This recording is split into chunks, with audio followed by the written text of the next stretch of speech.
क्या आपने कभी ऐसी चिट्ठी देखी है जो भेजी ही गई हो एक कब्र से? सोचिए, अगर वो चिट्ठी आपके हाथों में आ जाए और उसके बाद आपके आसपास डरावनी घटनाएं होने लगे, क्या आप रह पाएंगे जिंदा? आज डीएमपी टॉक्स पर सुनिए मनीरामन कॉलेज की सबसे रहस्यमयी और डरावनी कहानी, भूतिया चिट्ठी। नमस्कार दोस्तों, स्वागत है आपका डीएमपी टॉक्स पर, जहां कहानियां सिर्फ सुनाई नहीं जाती बल्कि जी भी जाती हैं। नमस्कार दोस्तों, स्वागत है आपका डीएमपी टॉक्स पर, जहां कहानियां सिर्फ सुनाई नहीं जाती बल्कि जी भी जाती हैं। यहाँ आपको मिलेंगी डर, रहस्य और रोमांच से भरी सच्ची सी लगने वाली कहानियां। तो तैयार हो जाइए, क्योंकि आज हम आपको ले चलेंगे एक ऐसे पुराने कॉलेज हॉस्टल में जहां एक पीली लिफाफे वाली चिट्ठी ने मचा दिया था आतंक। भूतिया चिट्ठी, मनीरामन कॉलेज की दास्तां। रात का समय था। मनीरामन कॉलेज ऑफ साइंसेस का पुराना हॉस्टल अंधेरे में डूबा हुआ था। इमारत की दीवारें नम थीं और सीलन से एक अजीब सी बदबू आती थी। बरसों पुरानी खिड़कियां हवा के झोंके से ची ची की आवाज कर रही थी। घड़ी में रात के 12 बजे ही थे कि अचानक तीसरी मंजिल से चीख सुनाई दी। बचाओ, कोई है यहाँ?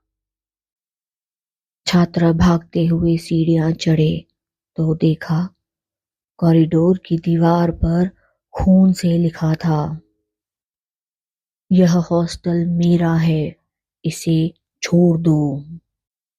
और ठीक उसी वक्त बिजली चली गई।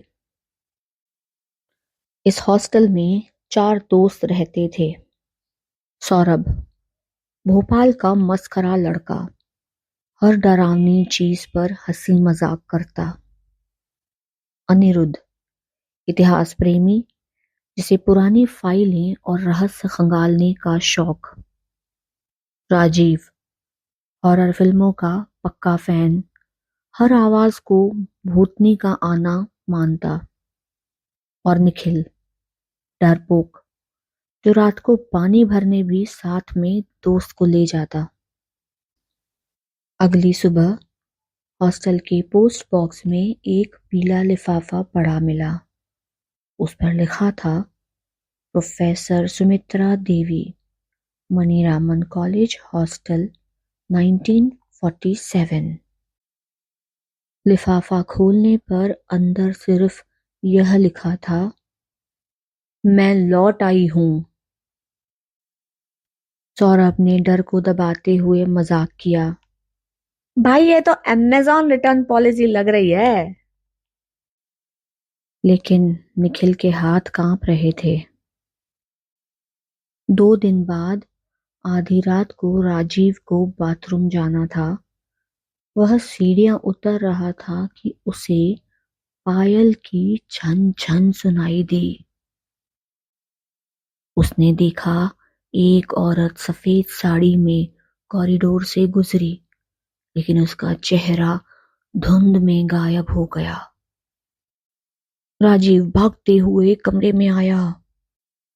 मैंने देखा, मैं कसम खाता हूं, भूत ही था। सौरभ बोला, भाई तेरा ब्लड प्रेशर ही तैर रहा है, भूत नहीं है। और तीसरा हादसा हुआ हॉस्टल के कमरा नंबर 13 में। अनिरुद्ध ने पुरानी रजिस्टर फाइल से पढ़ा कि कमरा नंबर 13 सालों से खाली पड़ा है। किसी को वहां रहने नहीं दिया जाता। चारों दोस्त टॉर्च लेकर वहां गए। दरवाजा खोला तो अंदर धूल, जाली और टूटी हुई खाट थी। दीवार पर एक पुराना कैलेंडर टंगा था। तारीख 15 अगस्त 1947 पर ही रुका हुआ। और अचानक टॉर्च की रोशनी में किसी के पैर दिखे। चारों जोर से चीखे, लेकिन जब दोबारा देखा, वहां सिर्फ टूटा हुआ मैनेकिन पड़ा था। एक दिन कैंटीन में सब छात्र बैठे थे। अचानक बर्तन अपने आप गिरने लगे। कढ़ाई का ढक्कन हवा में घूमकर जमीन पर गिरा। कैंटीन वाला कांपते हुए बोला, साहब, जब से वो नई टीचर आई है, गड़बड़ शुरू हो गई है। लगता है उनकी आत्मा लौट आई है। छात्र और डरने लगे। धीरे धीरे सबको यकीन हो गया कि प्रोफेसर सुमित्रा देवी भूत हैं। खून का दरवाजा। रात को लड़कियों के हॉस्टल में दरवाजे पर लाल रंग से लिखा मिला, यह जगह मेरी है। लड़कियां चीखती हुई बाहर भागी। वार्डन ने भी कहा, मैंने अपने कमरे की खिड़की से सुमित्रा मैडम को हवा में उड़ते देखा। अब अफवाहें और तेज हो गईं। रहस्य और गहराता रहा।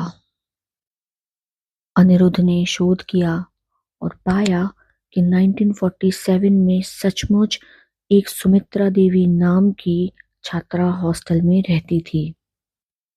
वे इस जमीन पर मालिकाना हक जताती थीं। कहा जाता है कि आजादी की रात वह अचानक गायब हो गई। चारों दोस्तों ने सोचा, क्या हमारी मैडम वही आत्मा है? अंतिम और सबसे डरावना हादसा। एक तूफानी रात हॉस्टल की छत से फिर चीखें आने लगीं। सब छात्र भागकर छत पर पहुंचे। वहां उन्होंने देखा, एक परछाई मोमबत्ती लेकर खड़ी थी। हवा चली और मोमबत्ती बुझ गई। अगले ही पल जमीन पर एक चिट्ठी गिरी, कॉलेज बंद करो वरना सब खत्म कर दूंगा। चारों दोस्तों को डाउट हुआ। अगली सुबह चारों दोस्तों ने तय किया कि अब सच्चाई पता करनी ही होगी। उन्होंने वॉचमैन के कमरे में छुपकर खोजबीन की। वहां उन्हें पायल, नकली खून, लाल पेंट, पुरानी चिट्ठियों का ढेर और मोमबत्तियां मिली। तभी पीछे से आवाज आई, तुम्हें यह सब नहीं देखना चाहिए था। वह रघु काका, कॉलेज का बूढ़ा चपरासी था। उसने कबूल किया, यह जमीन असल में मेरे बाप दादा की है। अंग्रेजों के समय जबरदस्ती कॉलेज बना दिया गया। मैं चाहता हूं कि हॉस्टल और कॉलेज बंद हो जाएं, ताकि मैं इसे वापस पा सकूं। इसलिए मैंने ही ये सब किया। चिट्ठियां, खून, पायल, सब मेरा खेल था। सभी दंग रह गए। रघु काका ने आगे कहा, मुझे मालूम था कि भूत का डर सबको भगा देगा, पर तुम लोगों ने मेरी पोल खोल दी। पुलिस ने रघु काका को पकड़ लिया। कॉलेज प्रशासन ने हॉस्टल की मरम्मत करवाई और छात्रों को भरोसा दिलाया कि अब वहां कोई भूत नहीं है। लेकिन छात्रों के बीच आज भी वही चर्चा होती है। भूत से डर लगे ना लगे, पर रघु काका से तो जरूर लगता है। सौरभ मजाक करता और कहता, कम से कम भूत असली होते तो मिड टर्म के पेपर कैंसिल करा देते। और इस तरह भूतिया चिट्ठी का रहस्य हमेशा के लिए सुलझ गया।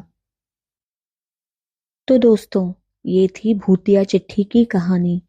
एक डर, एक साजिश और एक रहस्य जो हमें सिखाती है कि हर परछाई भूत नहीं होती। अगर आपको ये कहानी पसंद आई हो तो लाइक और शेयर जरूर करें। और हाँ, डीएमपी टॉक्स को सब्सक्राइब करना ना भूलें, क्योंकि अगली बार हम फिर लाएंगे एक ऐसी ही कहानी जो आपकी रूह तक को हिला देगी। तब तक सावधान रहिए, क्योंकि डर कभी भी कहीं भी दस्तक दे सकता है।